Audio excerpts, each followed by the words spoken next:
What if the smartest people you know didn't burn out? They simply walked away. Not because they failed, but because the world they were asked to succeed in made no sense. This video will reveal the 7 hidden forces that are quietly driving away the most intelligent, introspective, and morally grounded minds of our generation. If you've ever felt like the world is backwards, like you're the only one who sees through the noise, this isn't in your head. You're not broken. You're awake. And that awareness comes with a cost.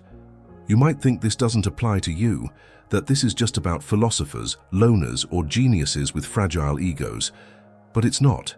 It's about you, about anyone who has ever questioned the game but kept playing anyway, hoping it might eventually make sense. This video isn't here to tell you what to believe. It's here to show you what you've always known, but couldn't explain. In the next few minutes, you'll hear ideas you've never heard spoken out loud. You'll see patterns you felt in your bones, but never had the words to describe. This isn't self-help, this is soul survival. And once you see it, you can't unsee it. Why now? Because we are losing something vital. Not just intelligence, but conscience.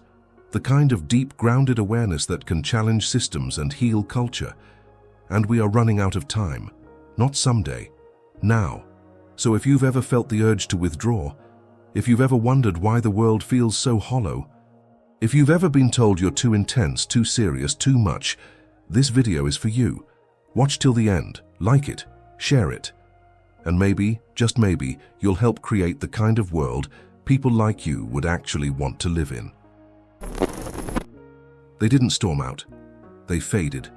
Quietly, slowly. The smartest person you knew, gone. Not dead, not depressed. Just absent. You might think they lost interest, became too proud, or were never really part of it to begin with. But that's not the truth. What really happened is far more disturbing. They woke up. They began to notice something was deeply wrong with the world that everyone else still called normal.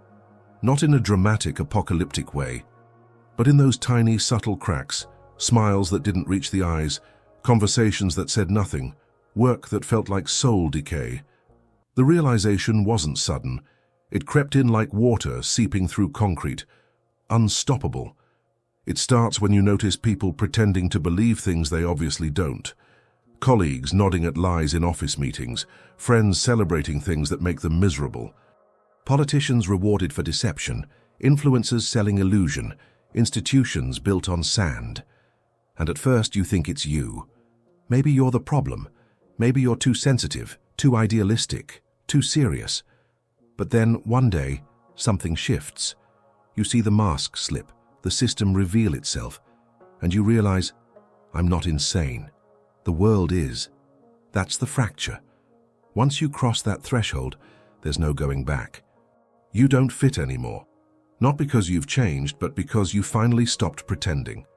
This is the moment many intelligent people reach before they vanish. It's not weakness. It's not elitism. It's clarity. They see through the illusion that most call life. And what they see isn't just flawed, it's hollow. Social rituals feel robotic. Conversations feel like scripts. Every smile, every gesture, every polite nod starts to feel like performance art, choreographed but meaningless. You start craving something real, something that doesn't smell like marketing. But the deeper you go, the rarer that realness becomes, until you start to wonder if maybe, just maybe, you were born in the wrong century. They sit in rooms full of noise and feel completely alone. Not because no one's talking, but because no one's saying anything. Surface-level interactions feel like eating cardboard when your mind is starving for meaning. It's not that they hate people, they hate pretending. They crave depth like oxygen, but society keeps handing them scripts. So they stop showing up, they leave, not because they're antisocial, but because they're done playing a game they didn't invent. And every time they try to re-enter the world, they're reminded of why they left in the first place. They see the machine, not the one made of gears and wires, but the social machine, the one that teaches kids to sit still, smile, obey, consume, and never question. The one that turns original minds into compliant workers, curious kids into test takers, artists into influencers, humans into data. And once they see it, they can't unsee it. Everything becomes tinted with that knowledge. Work feels like acting. News sounds like theater. Relationships become negotiations of performance and persona. And no matter how hard they try, they can't find a door back into the illusion. You see, intelligence is a double-edged sword. It's not just about knowing more. It's about seeing more, and sometimes seeing too much. They see the contradictions, the hypocrisy, the rot beneath the polish. They see how society punishes virtue and rewards performance. They see how authenticity is branded as rebellion, and questioning the script is labeled dysfunction. And once you've seen the puppet strings, it's hard to dance with the puppets again. And yet, they want connection. They want truth. They want community. But not like this. Not the performance. Not the filtered, click-optimized, dopamine-hacked version of reality. They want messy, honest, uncomfortable realness. But every time they try to find it, they're met with blank stares or defensive laughter. So they retreat. Not into isolation, but into preservation. They're not escaping the world, they're trying to protect what's left of their soul. So the question isn't what happened to them. The real question is what kind of world pushes its brightest minds toward the exit. And if you're still here, if you haven't left yet, it might be because you're one of them. Still watching, still waiting, still hoping that maybe, just maybe, there's a crack in the illusion wide enough for the truth to get through. But before you disappear too, ask yourself this. What if the problem isn't just the world itself, but the 7 invisible forces that keep it broken? They didn't leave because they were weak. They left because they were exhausted. Not just physically, but existentially. There are only so many times a person can watch the world reward the worst behaviors and punish the best before something breaks inside. You see, when you're intelligent and aware, the problem isn't that you think you're better, it's that you see too much. You see the rot in places others call sacred. You notice the cracks in smiles, the emptiness behind achievements, the puppetry behind success. And it's not one big trauma that drives you away, it's death by 1,000 cuts. Each small absurdity slowly drains your will to participate. First, it's the conversations. Small talk that feels like chewing on glass, people talking just to fill the silence, not to connect. You sit at a table and realize nobody's really listening. Everyone's just waiting to speak. For someone with a rich inner world, this feels like being force-fed emotional junk food. You're not superior, you're starving, craving substance. You want to talk about things that matter, things that burn at the edge of consciousness, but instead you're asked about the weather and weekend plans. So eventually you stop showing up. You're not withdrawing from people. You're withdrawing from the performance that's replaced connection. Then comes the herd mentality.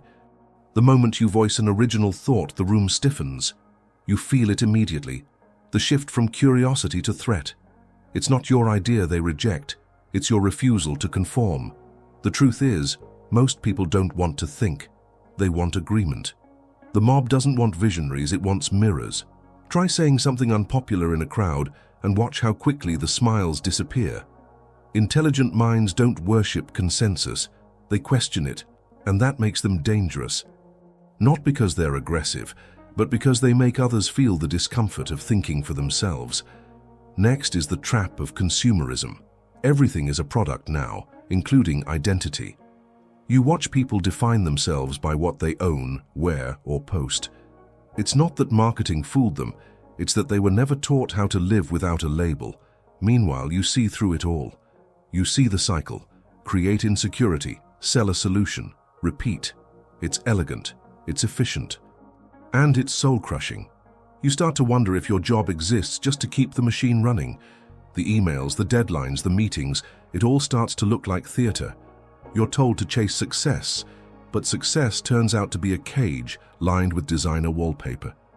Then there's digital connection, the cruelest irony of all. Millions of followers, yet no one truly sees you. Online, you're not a person. You're a brand, a profile, a number. Every thought reduced to a meme. Every idea chopped into a soundbite.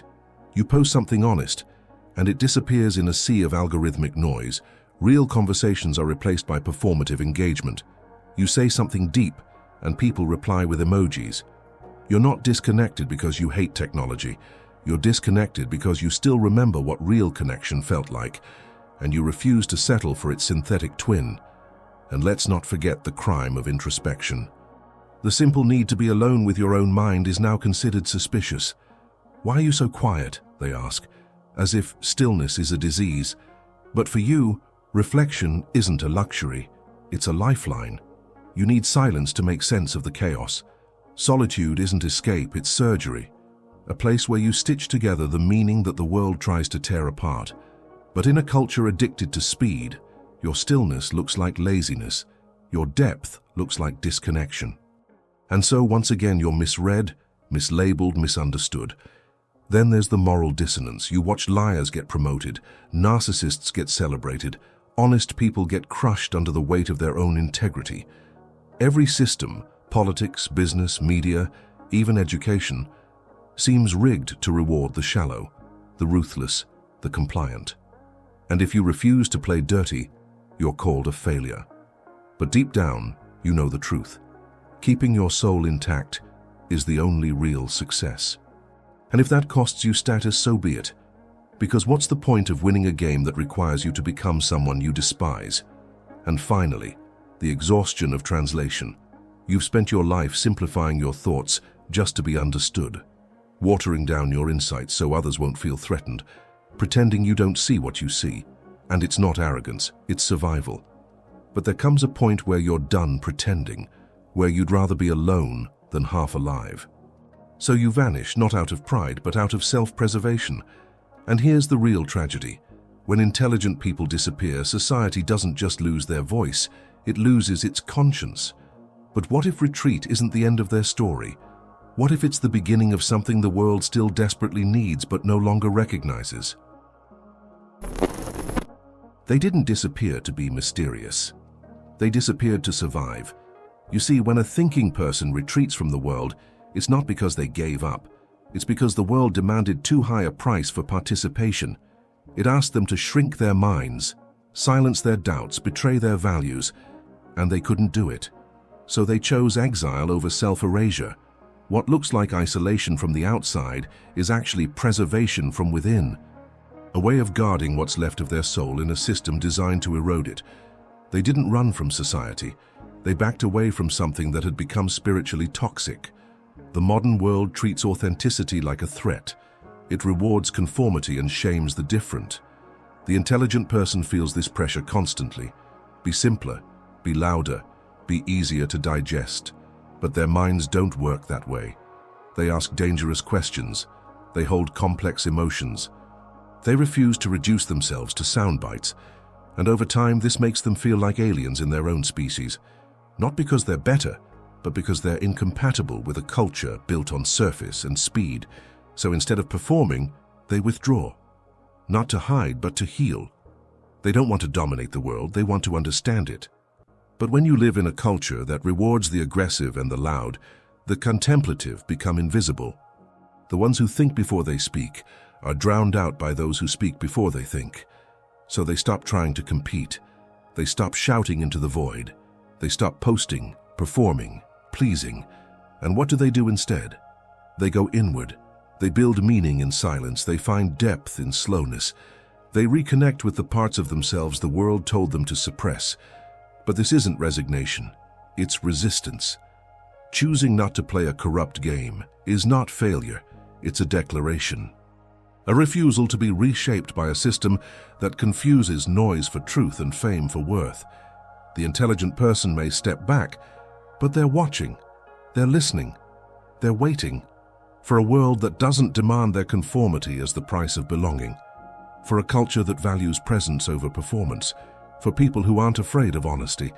And when they find that, if they ever do, they show up fully, not as watered-down versions of themselves, but as whole, integrated human beings.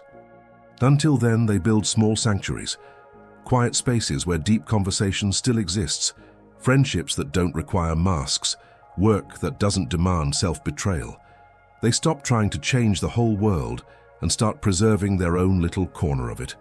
And in that quiet resistance, they keep something alive that the world has nearly forgotten: conscience, integrity, soul, not for applause, not for legacy, but because something sacred still whispers inside them, and they refuse to let it die. What we often call disengagement is sometimes just the refusal to be complicit, the rejection of a shallow life dressed up as success. They don't need millions to listen. They just need one honest moment, one space where truth isn't punished, one conversation that doesn't require translation. If they find it, they light up again. You see it in their eyes, in their presence, in their words. That spark, that depth, that clarity. It was never arrogance, it was protection. The world told them they were too much. In reality, they were just too awake. So now, the choice isn't theirs, it's ours. What kind of culture are we building? One that celebrates depth or fears it? One that nurtures conscience or silences it? One that honors authenticity or rewards the mask?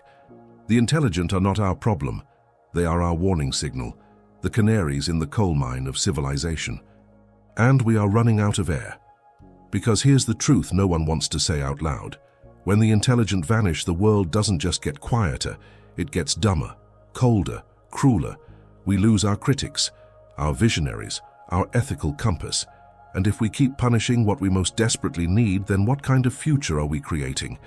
But maybe, just maybe, there's still time to change that. The thinkers are still out there, watching, waiting, and they're not looking for applause. They're looking for signs that it's finally safe to come back. You don't need to change who you are to fit into a world that rewards masks and punishes awareness. What you need is to reclaim your voice and to remember you're not alone. Every time you protect your depth, every time you choose reflection over reaction, every time you walk away from the noise, you are keeping something alive that this world desperately needs. So ask yourself, where have you been dumbing yourself down just to be accepted? Where have you betrayed your conscience to feel like you belong? And more importantly, what would your life look like if you stopped apologizing for your awareness? This isn't about isolation, it's about preservation. It's about building a quiet revolution of minds who still value truth, complexity, and soul. Because the moment we stop pretending is the moment we start creating something real. The moment we stop translating ourselves for comfort is the moment we find people who speak the same language. So now I ask you, which part of this hit you hardest? Where do you feel this conflict in your own life? Tell me in the comments. Speak openly. No filters, no edits, just honesty. If this video gave you clarity, subscribe. If it gave you discomfort, subscribe even faster. Because discomfort is where transformation begins. Turn on the notifications. We're not done. There's more to expose, more to question, more to reclaim. This isn't just a video, it's a mirror. And if you looked into it and saw even a glimpse of yourself, don't let that part fade again.